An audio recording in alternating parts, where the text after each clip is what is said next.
Jesus at the abortion clinic, a modern day parable.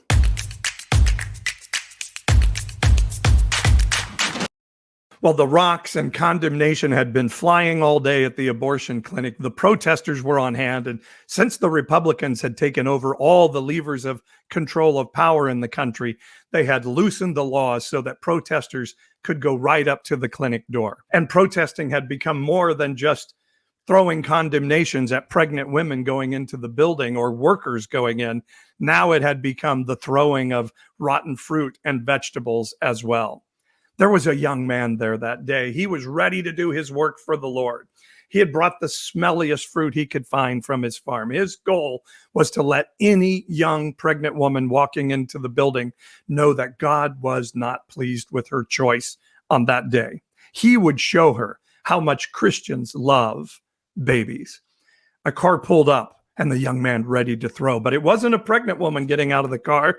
It was that guy, Jesus. He'd heard about him, this religious teacher that everyone had been talking about. You don't want to be seen here, the young man heard Peter, one of Jesus' main disciples, in the car yelling. This will hurt your ministry and our ability to fundraise, Peter was saying. Jesus ignored the comment and eyed the crowd.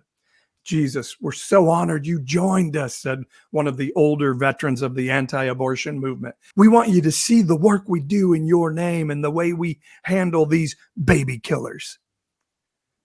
Well, you've heard it said, don't murder, Jesus began speaking without looking at the older man. But I say, if you speak to someone with malice from your heart, you are the one worthy of hellfire. The young man heard murmurs from the crowd, but those were interrupted by the sound of another car door swinging shut.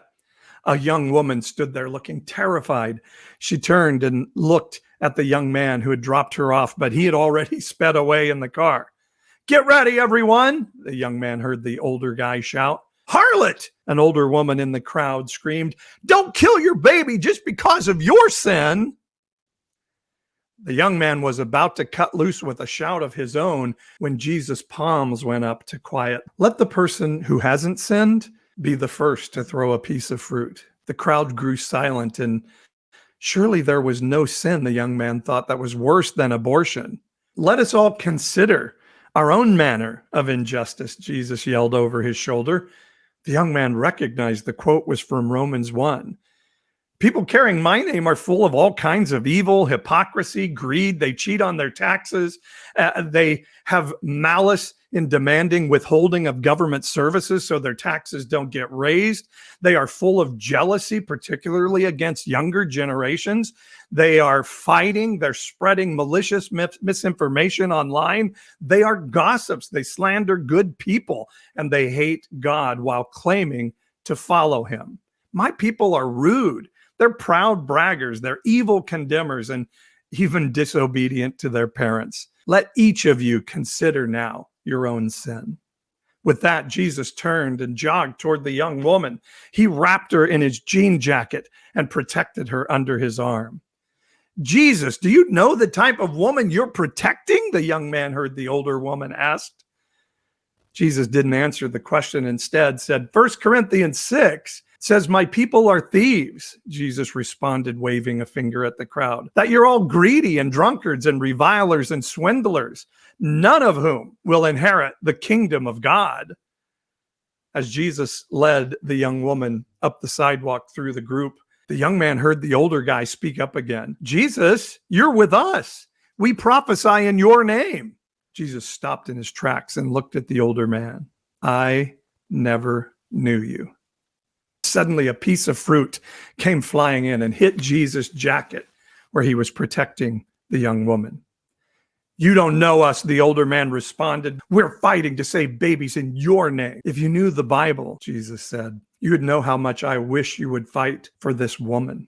The young man watched as the older man suddenly looked away from Jesus and towards the ground. The piece of fruit slipped from the older guy's hand, and his sign with pictures of fetuses slipped from the other. He turned to walk toward the parking lot. The older woman seemed unfazed. Don't twist the Bible with me, Jesus. I don't fall for those liberal pastor slick words coming from people like you devil. I did not come to condemn the people you condemn, Jesus responded. I came to sozo them, to reconcile their identity to their true identity from heaven.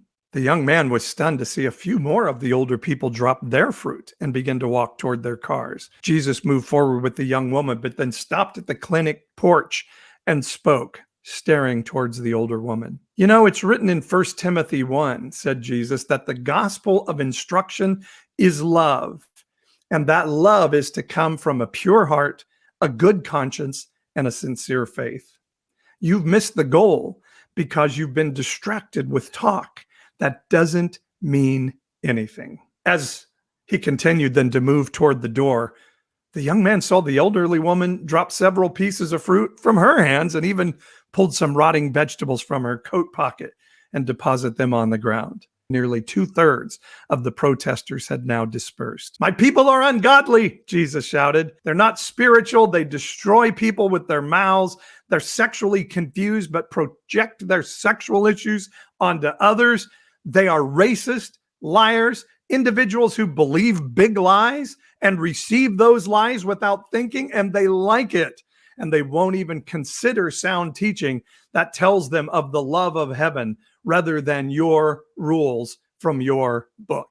That seemed to clear the rest of the crowd. Only the young man was left. "Thank you for walking with me," the young woman told Jesus as they reached the door. "Oh, I'm going in with you," Jesus said. The young man could see the surprise on the young woman's face. Then sadness. "You can't go in with me," she said. "I wouldn't expect you to go within 10 miles of this place." Her eyes dropped to the ground. "I was stupid to get myself in this predicament with that guy who drove away earlier." "Who told you you were stupid?" Jesus said. The young man leaned in closer to hear the conversation. He saw tears filling the young woman's eyes. "I don't know, purity culture teaching at church. Even my dad says now I'm a chewed up piece of gum. And what is God going to do with me now?" Jesus reached for her hand. "You're not stupid. You're human.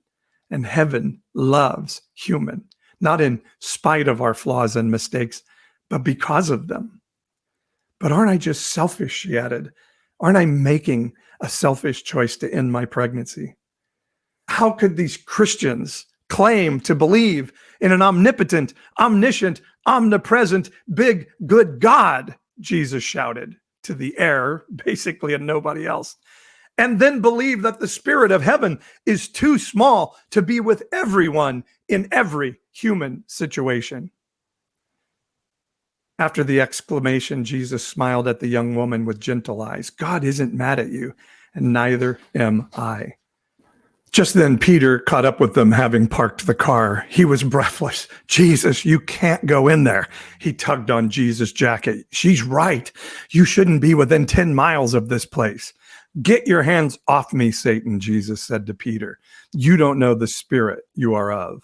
Jesus wrenched himself free. If Christians truly knew the heart of God, they would know there's nowhere else I would be than right here, right now, for this young woman. I didn't come to put people down, but to seek and save the things that we feel were lost due to the condemning bondage of bad religion. The young man felt Jesus turn and peer deeply into his eyes. And that's all the lost, including those that are in the church buildings every Sunday. The young man barely noticed the piece of fruit slip from his hand onto the ground. "Hey," Jesus said, causing the young man to look up at him again. "I promise God is not mad at you either."